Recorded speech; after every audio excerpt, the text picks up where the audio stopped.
എന്താ കഥ? നാട് മുഴുവൻ കൊട്ടി ആഘോഷിച്ച് മഹായുദ്ധിയുടെ ആഘോഷങ്ങൾ ഒരു മാസം തികയും മുൻപ് തന്നെ മങ്ങി തുടങ്ങിയിരിക്കുകയാണ്. ചതി അതാര് ചെയ്താലും തിരിച്ചു ചെയ്ത് പകരം വീട്ടണം.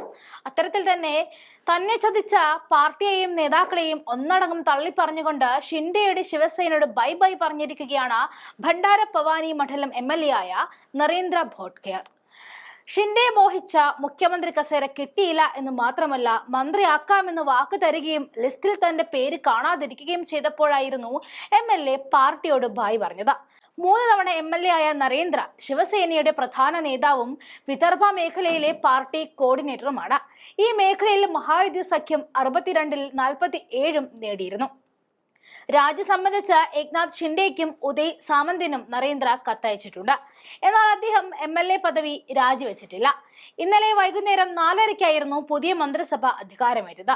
39 MLA-മാരാണ് മന്ത്രിമാരായി സത്യപ്രതിജ്ഞ ചെയ്തത്.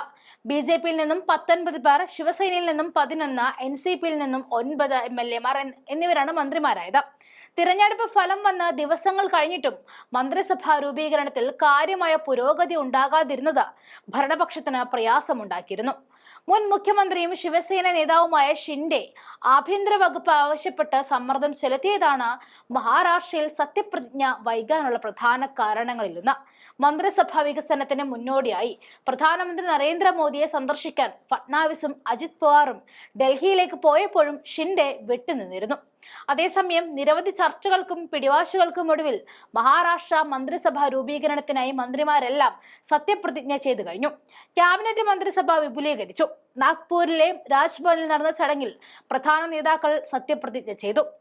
BJP സംസ്ഥാന അധ്യക്ഷൻ ചന്ദ്രശേഖർ ബൻവൻകുലെ, BJP നേതാക്കളായ ഗണേഷ് നായക്, മംഗൾ പ്രഭാത് ധോലെ, നാഷണൽ കോൺഗ്രസ് പാർട്ടി നേതാവ് ധനഞ്ജയ് മുണ്ടെ, ശിവസേന നേതാവ് ഗുലാബ് റാവു പാട്ടീൽ എന്നിവരും സത്യപ്രതിജ്ഞ ചെയ്തവരിൽ ഉൾപ്പെടുന്നു.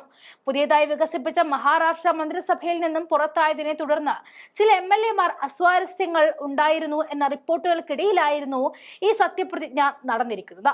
മന്ത്രിസഭയിൽ നിന്നും ഒഴിവാക്കപ്പെട്ട പ്രമുഖ നേതാക്കളിൽ NCP-യുടെ ഛഗൻ ഭുജ്ബൽ, ദിലീപ് വാൽസെ പാട്ടീൽ, BJP-യുടെ സുധീർ മുഗന്തിവാൾ എന്നിവരും ഉൾപ്പെടുന്നു.